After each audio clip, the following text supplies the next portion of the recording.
I don't know. I need to pray about it. I definitely know that I need to pray about it because I really need for God to like make what He wants me to do clear and plain. Like, don't give me free will in this situation. Like, don't let me make the decision and then just help me figure out what I'm supposed to do. Just tell me what to do, Lord. Just tell me what I'm supposed to do. That's all I want.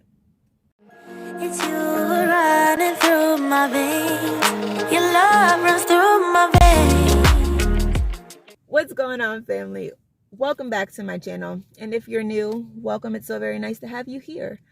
So this is just like a little mini update on the house buying situation. I know it's like still very much so in its infancy, like my whole home buying journey, like very much in its infancy. But I don't know, it just seemed kind of weird to me, which is why I just wanted to like pop on with you guys. So the last time I talked to you guys, I told you that I had spoke with a realtor that was recommended to me. We had our phone conversation. I'm sorry, I'm trying to like keep an eye on my kids because I took them to the park, but it got really cold, so I came to the car to turn the heat on, and they're still out there playing. I don't know how they're doing it, but somebody went down. All right, it wasn't one of mine, so sorry, child, whoever you are. But the last time I said, I spoke to the realtor. We had a good initial conversation, and then she put me in touch with one of her financiers, loan people, whatever you want to call them. Put me in touch with one of them because I don't have financing established right now because I was, again, like I told y'all, afraid to do it, like to get pre-approved. I was afraid. Like all it would have taken was for me to put in my information and like click a button and say get pre-approved and just see what would happen. But I didn't. Okay? I didn't. So I talked to the loan guy. He had me go to this website for his company, and I had to fill out all of my information, pass over my good old social. I hate giving people my social security card number. I really do. But I had to give him my social. He ran my information because I checked my credit. Afterwards, I checked my credit and it showed that he did check my credit. Well, actually, Experian sent me a good old message alert saying like, something happened. People was looking at your stuff and I think you should know about it because it was a hard inquiry. So he did run my credit. And then nothing, which is why we are having this conversation right now. Nothing. So when I had initially talked to the realtor, she told me that what I'd talk about and discuss between myself and the loan person wasn't privy to her. Like that wasn't information that was going to be discussed with her. The only thing that was going to be discussed with her would be what I was pre-approved for. Cool. But after the guy ran my credit and I talked to him and we went through that step, she left me a message on my phone because, again, all I do is work. So I missed her call. So she left me a message, a text message. She sent me a text message, actually. She called and then she sent me a text message. That was like, hey, I just wanted to know if we could touch base today around such and such a time. But at that point, I was still at work, so I couldn't text her back or even talk to her at that time. So I waited till I got off work, sent her a text back. But by that time, she sent it on a Friday, the text on a Friday. By the time I text her back, it was like Saturday morning. So when she didn't text me back, I was like, okay, well, maybe, it's the weekend. I get people have their designated work hours. Not even mad at it. The weekend, she's off. Cool. But then Monday popped around. I heard nothing from her. Tuesday, nothing from her. Not a thing. Not a single thing. I sent another text. I tried to call again. Nothing. So now I'm kind of just like, well, what happens now? Like, what am I supposed to do? What is supposed to happen at the moment? I am confusion at this point. So in the meantime and between time, of all that happening, I got a phone call from a low income apartment that I had applied for like years ago. Like, y'all, when I say years ago, it was years ago. So much so that I completely forgot about it, that I had ever even applied for this low income house. I think it was like when I was in college. I had just given birth to Tom Tom. Like, it was a long time ago. Like, that's crazy that it takes that long for low income apartments waiting lists to move, because it's been years. Like, heaven only knows what state of life I could have been in at the time that I applied, that I really needed a house, because baby, they didn't hit your girl back until about 4 or 5 years later. Well, no, more than that. Because if it was when I had Tom Tom, this was, oh my gosh. But whatever, I digress. Finally, they called me to say, like, hey, your name has come up on the list, and we have like an interview set up for you on this day at this time. Please call us to let us know if you're still interested, and to confirm that you'll be attending this little like interview meeting to begin the process of like you getting an apartment, because we have a vacancy for the apartment that you qualify for. So I'm like, cool. That's another thing. No, it's not me owning my own home, but for those of you who are just joining the chat, in my life, you will know that I am in the process of getting a divorce and just moved back to New Jersey. And me and my 2 kids are living currently with my mother, sharing one bedroom.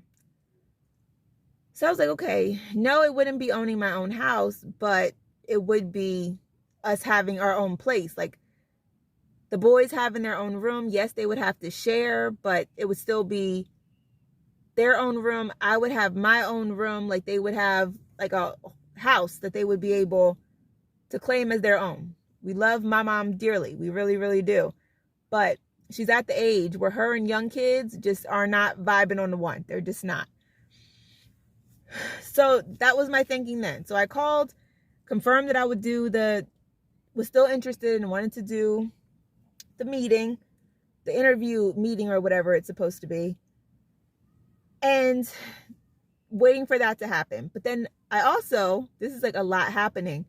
Then also, at the end of the week on Saturday, I have my workshop that I'm supposed to be attending, like round 2, because the first time I slept through it because I had just got off work and I was exhausted. So I slept through it. The first workshop I was supposed to attend for NACA, and I had to reschedule for a new one. So Saturday is supposed to be my appointed time to have my workshop for the NACA process, trying to get that underway to see if I like qualify and all that good stuff.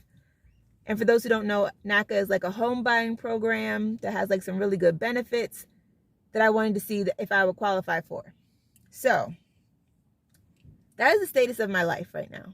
So now I'm in a dilemma of trying to figure out, like, okay, if I go through with the apartment, that's, even though it would be according to my income, it would still be, I would be paying out rent, I'd be paying out electricity, and I would be like all the other bills that come with, having an apartment. Whereas now, staying with my mom, I give her money for electricity, but she doesn't take any other money other than that, and I buy all the food for me and my kids. So I don't have to worry about rent. I don't have to worry about like renter's insurance and like all that good stuff with my mom. So it's like very, very minimal bills. All I do, pay for our food, pay towards electricity. At the apartment, I would have all the bills involved in having your own apartment, plus my other bills as far as like my credit cards and my car payment and my car insurance. Where at my mom's, I only pay a portion of the electric, my car note, buying my food, car insurance, credit cards. So it's far less that I pay staying with my mom, but still, it's 3 of us living in one room.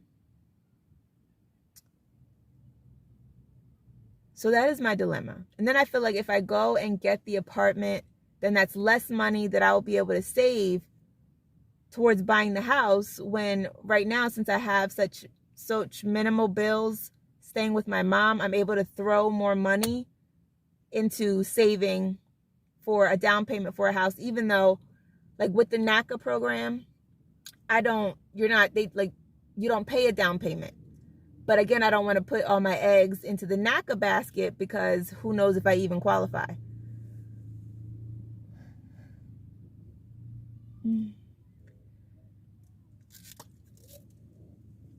I'm sorry, a car just pulled up alongside of me, and when I turned around, they were like dead in my face. So yeah, that is the status of everything now. It's just a lot of decisions and confliction as for what to do. And even like where the apartment is, it is about 30 minutes. Yeah, about 30 minutes from my job where I currently work.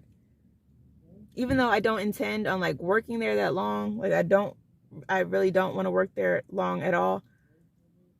And then even the job that I really do want and interviewed for and I'm waiting to hear back from, that job, it's way further out of the way from that job than my current job. So it's in a completely different direction. But still, it would be my own, which is the allure to everything. So I don't know what to do, guys. I really don't know what to do. And then if I moved, it would now to that apartment, it would be having to pull my kids out of school, have them start at a new school. Like, and yes, it's only October, but still, like, I know when I was a kid, I hated having to switch schools after the school year has already started. Because, like, cliques have already formed, people have already made friends, and then you got to try to, like, get in where you fit in. Like, I don't know. I need to pray about it. I definitely know that I need to pray about it because I really need for God to like make what he wants me to do clear and plain. Like, don't give me free will in this situation. Like, don't let me make the decision and then just help me figure out what I'm supposed to do. Just tell me what to do, Lord. Just tell me what I'm supposed to do. That's all I want. I don't need to make my own decisions right now. I just need you to tell me what to do.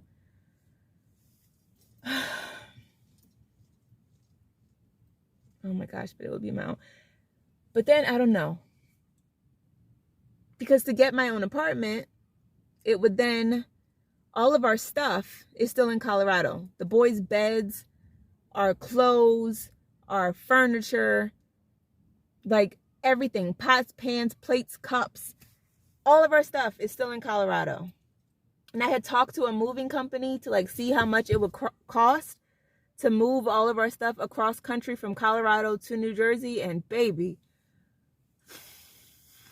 they was talking like $3,500. $3,500.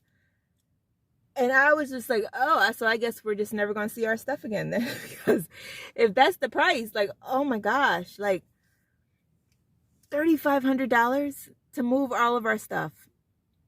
And I know like that's a lot. It's a hell of a lot. But right now, I just don't know how I'll be able to come up with that kind of money to get all of our stuff here. Like, I have no clue how I would do that. $3,500.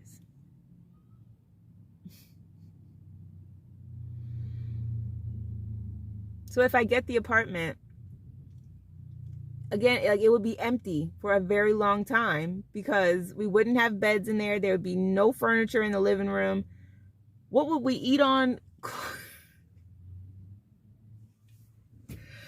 The more I think about it, the more I am just like convincing myself out of this apartment because it would be a waste. Aside from the fact that we would all have our own space and be in our own rooms, there would be nothing in it. Like, nothing in it because none of our stuff is here. Like, I just had to go and do a little bit of shopping, like use some of the money that I had saved to replenish the kids' back to school fund. I had to use that money to buy them some more clothes because I bought them clothes for like the school year and for summer, but winter is coming and all the shorts and stuff that I bought them are not going to fly in a Jersey winter. It's just not. It's really not. So I had to get them jeans and some long shirts and some long johns. Like, it's crucial that you have long johns out here. And if you don't know what long johns are, they're like the clothes that you wear underneath your clothes when it's cold outside. They're important.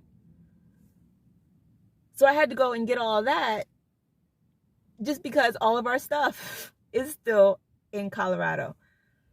Oh my goodness.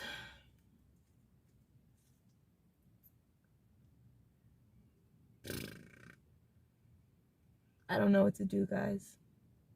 I really don't know what to do.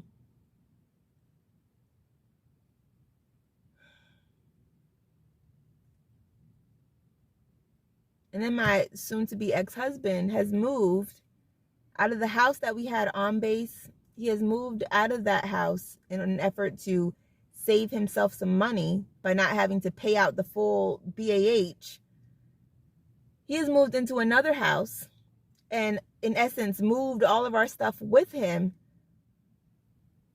So I'm hoping that we actually still have stuff in Colorado and he just didn't chuck all our stuff in the trash. Oh, Lord.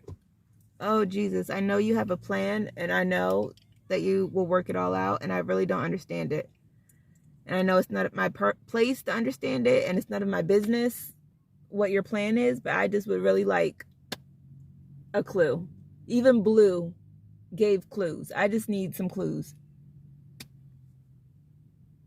as to what is going on and what I'm supposed to do. Oh. But yeah.